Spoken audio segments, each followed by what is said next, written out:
पत्नी टूनी चिड़िया के गुजर जाने के बाद टुन्नू चिड़ा अपनी छोटी बेटी टुनटुनी चिड़िया की देखभाल करने के लिए सुंदरी नाम की कौवी से दूसरा विवाह रचाता है। सुंदरी कौवी के भी पहले पति से बुलबुल नाम की एक बेटी थी। सुंदरी बहुत ही लालची कौवी थी। उसने टुन्नू चिड़ा से शादी सिर्फ जायदाद के लालच में की थी। वहीं उसकी बेटी बुलबुल टुनटुनी चिड़िया की खूबसूरती से बहुत जलती थी। माँ, मुझे टुनटुनी बिल्कुल भी अच्छी नहीं लगती। उसे बाहर क्यों नहीं निकाल देती? अरे मैं तो उसे ऊपर पहुंचाने की सोच रही हूँ। फिर तुम क्यों कुछ नहीं करती माँ?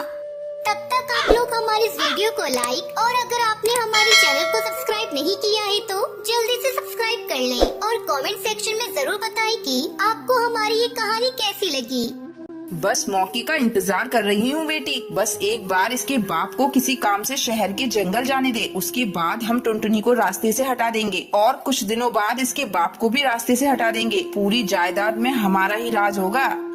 एक दिन टुनटुनी को देखने के लिए कालू नाम के कौवे का रिश्ता। उसे देखते ही बुलबुल अपनी माँ से बोली, माँ, मुझे ये कौवा बहुत पसंद है, मैं इसी से शादी करूँगी।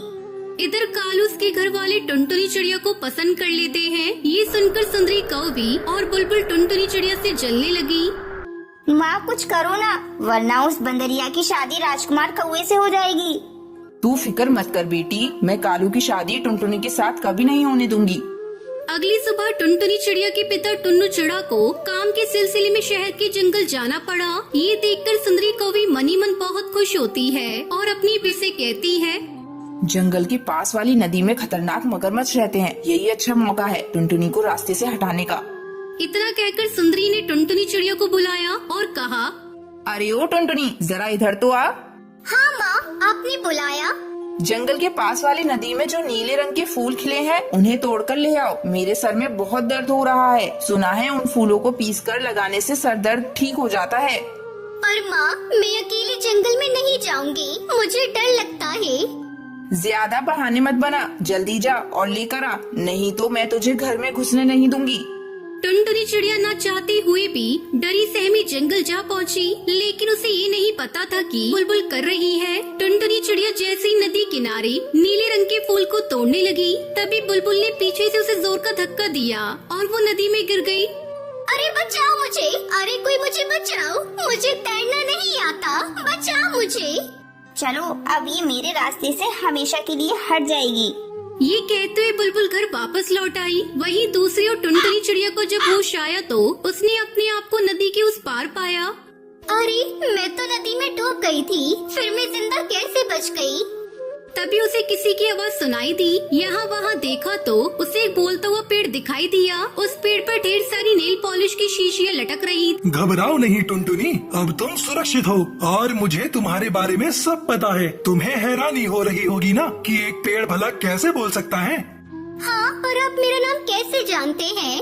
क्योंकि मैं एक जादुई नेल पॉलिश का पेड़ हूँ और मुझे भी पता है कि तुम्हें किसने जान से मारने की कोशिश की। पर अब तुम चिंता मत करो, तुम जल्दी से एक जादुई नेल पॉलिश तोड़ लो और उसे लगा लो। टुनटुनी चिड़िया ने जल्दी से जादुई नेल पॉलिश की शीशी तोड़ी जैसा कि पेड़ ने कहा। नेल पॉलिश लगाते ही टुनटुनी चिड़िया पहले से भी सुंदर दिखने लगी। ये नेल पॉलिश हमेशा अपने साथ रखना, ये तुम्हें हर मुसीबत से बचाएगा और तुम्हारी हर इच्छा भी पूरी करेगा। अब तुम अपने घर वापस जाओ। टुनटुनी चिड़िया पेड़ का धन्यवाद करके बोलती है, पेड़ जी, मैं अब कभी घर नहीं जाऊंगी क्योंकि मुझे वहाँ कोई प्यार नहीं करता है। बस मुझे आप अपनी एक डाली दे देना, मैं उसी में ही अपना घोंसला बनाकर रह लूंगी। अच्छा ठीक है, तुम मेरी डाली पर अपना घोंसला बना लो और आराम से रहो। टुनटुनी चिड़िया नेल पॉलिश के पेड़ पर अपना घोंसला तैयार कर लेती है और उसमें रहने लगती है। एक दिन कालू कौवा उस नेल पॉलिश के पेड़ के पास से गुजर रहा होता है। वो टुनटुनी चिड़िया को देखकर बहुत खुश होता है और उससे कहता है, अरे टुनटुनी, तुम यहाँ कैसे? मैंने तुम्हें हर जगह ढूंढा था लेकिन तुम मुझे कहीं मिली ही नहीं। टुनटुनी कालू कौवे को सारी बात बताती है। टुनटुनी, तुम्हारे साथ तो बहुत बुरा हुआ और मैंने अभी तक किसी से शादी नहीं की क्योंकि मैंने तुम्हें पहली बार देखा था तो मैं तुम्हें पसंद करने लगा था। जादुई भी बातें सुन रहा होता है और उनसे कहता है, टुनटुनी चिड़िया, कालू कौवा सही बोल रहा है, अब तुम इससे शादी कर लो और खुशी खुशी अपना जीवन बिताओ। पेड़ की बातें सुनकर टुनटुनी चिड़िया कालू कौवे से शादी के लिए हाँ कर देती है और उसकी धूमधाम से शादी हो जाती है। फिर दोनों खुशी खुशी रहने लगते हैं।